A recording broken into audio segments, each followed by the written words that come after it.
Do you ever feel like inadequate when it comes to doing something? Or do you ever like get this like tinge of self-doubt when you're trying to do something that you've never done before or something that you have maybe you've tried it before and it didn't go the way you planned, or maybe you just start thinking about something and then all those, those fears creep in. Well, that's what I want to talk about today. I want to talk about, sorry, did not put on my my no notifications. I want to talk about that feeling, like what to do when we feel that self-doubt or that inadequacy. Because feeling it every once in a while is fine. It's okay. It's normal. It's something that we understand, something that we do, something that keeps us safe. It keeps us, uh, it's our brain's natural response.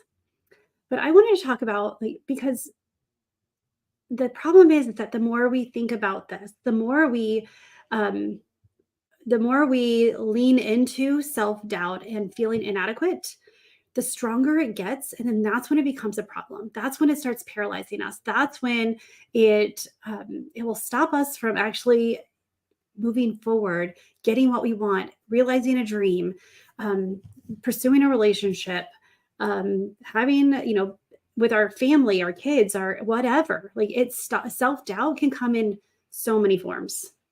So today I wanted to talk about three things you can do right now to help you when you feel inadequate or that tinge of self doubt.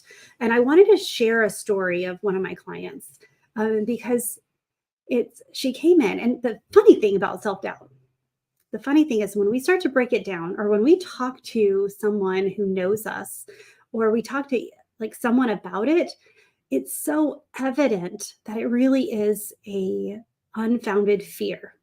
Like it's rooted in something that like, it's of the enemy. Like it's not, there's not truth that backs it.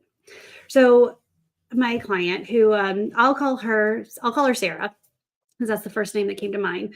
But we've been working together for a while, and she just accepted this promotion at work. And she's like, she's about to start it.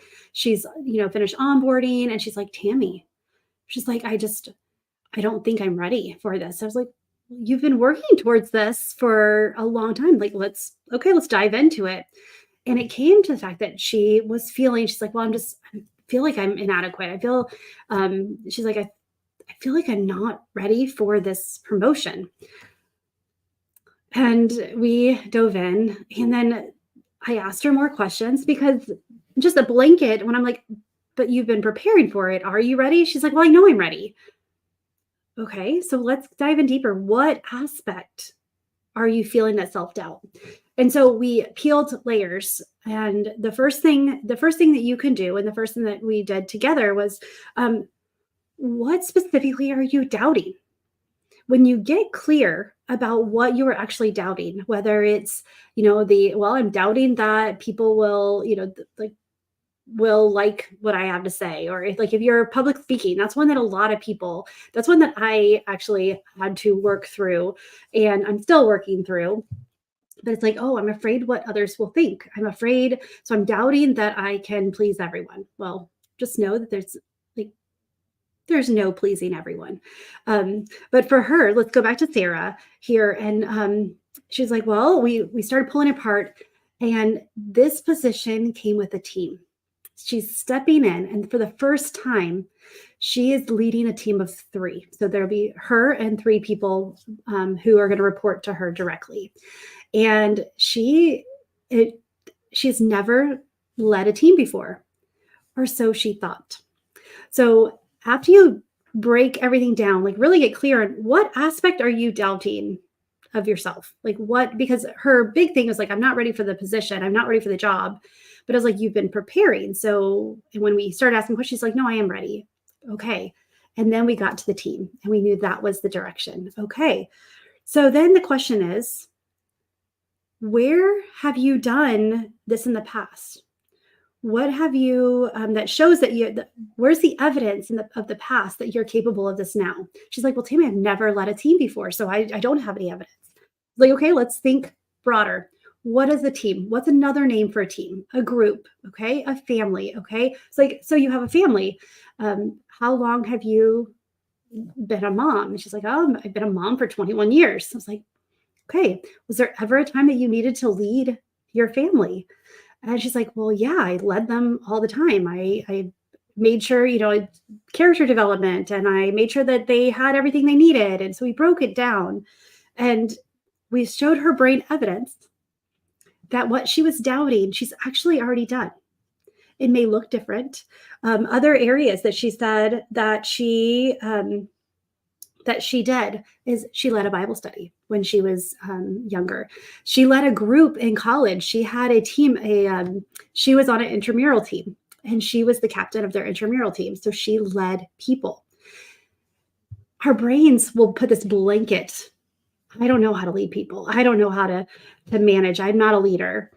But when we start to break down and like twist it a little bit, when we start like rewriting the definition, which for her it was, who else were you responsible for? Who else did you care for? She was able to give me, she actually listed like 10 different areas that she was actually a leader in. And then when we started looking at that, I was like, okay, so there's evidence there that you can actually lead. Maybe you haven't done it in this capacity, but the third step is to ask yourself, okay, what is one thing that from the evidence that we've, now we've got that clear on what we're actually afraid of. We have evidence that we have done it, something similar before. And then the third is, what is one thing you're capable, that based on the past, that you're capable of doing? And she's like, well, I am capable of, she's like, well, I guess I'm capable of taking care of them. Like I can help them with when they have needs, I can help them with that. And it's like, well, bam, what do leaders do? They help take care of their people. So now you may not know all of the things, but now it's like, okay, if you are sure, she's like, no, I'm 100% sure that if they have something going on, then I can help them with that. I was like, well, then you're a leader. You can do that. Your brain has already showed you that you've done that before. Is it as scary now?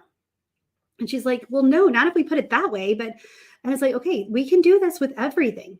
We can break it down. When you're feeling this tinge of self-doubt, then it really is about what specific aspect, what thing are we really nervous about? What have we not shown our brain that we're capable of? What are we feeling that we are inadequate with? And a lot of times a lot of times it shows up in words like I'm feeling imposter syndrome. I'm feeling like I'm not worthy of this. And we can break it down using the same 3 steps. We can do the same thing, just like Sarah did. And we can break down, like, what are you doubting about? Like, specifically, what is the character? What is the thing in question? And keep going narrow until you have that, because just throwing out blanket, oh, I'm nervous about, like going to the grocery store. What part of going to the grocery store? Well, driving on this one construction area. Okay, so driving through construction. You see, like now we can see that we are actually, the fears are a lot smaller than we give them credit for. When we want to overcome self-doubt, which, like I started this, it's normal to have that question. If you never doubt yourself, if you never feel inadequate, I want to like challenge you to say, are you living out of your comfort zone? Are you growing, or are you staying right where you are? Because we're called, like, everything stretches us. There's new things to do, new experiences that we can have. Our brains we haven't experienced everything, but we can look and see what is similar. And so that's the second step, is after we identify and break down what we're nervous about, what fear is actually creeping in. And it's like, how else is this defined? What else can we say about it? If we pull it out a little bit and say, okay, leading a team, how has that looked in your life? Where have you been a leader before? or whatever your situation is. And then it's like, okay, now that you have the evidence that you've done something similar, what can you do to prove to yourself right now? Because really it's action. Action is what gets us out of our fears. We can think about it, we can plan about it, we can look, we can read about it, we can go and look at what other people are doing. But until we take action, our brains cannot believe what they don't see. And so we have to show our brain, and then we have to act to prove it to our brain. So by listing like one thing that you know based on the evidence that you can do, that self-doubt starts to unravel. With imposter syndrome, we can do the same thing. What is imposter syndrome? It's the feeling of inadequacy. It's feeling like you're not worthy. It's feeling like you're not ready. It's feeling there's so many things, and it shows up whether it's in procrastination or the self-doubt or so many ways. And that whatever imposter syndrome, however you define it. And if this is something that is resonating, I have a podcast that dropped today about imposter syndrome, the 5 root causes of imposter syndrome, or 5 common root causes of imposter syndrome, and what to do about it. But together with those, understanding the why behind you, when you bring things to life, they lose its power. They lose its hold on you. When you define it, now your brain can categorize it, and you can see, okay, what can I do to overcome this? When we allow it to be this broad thing that we haven't defined, it allows us to be overwhelmed, to become paralyzed. It allows us to stay stuck and numb and feel guilty because we're not moving forward.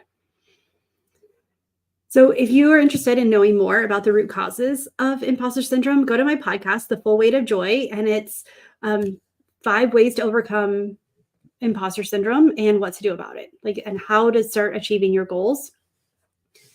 And then I just encourage you, start asking yourself these questions about what specifically am I doubting?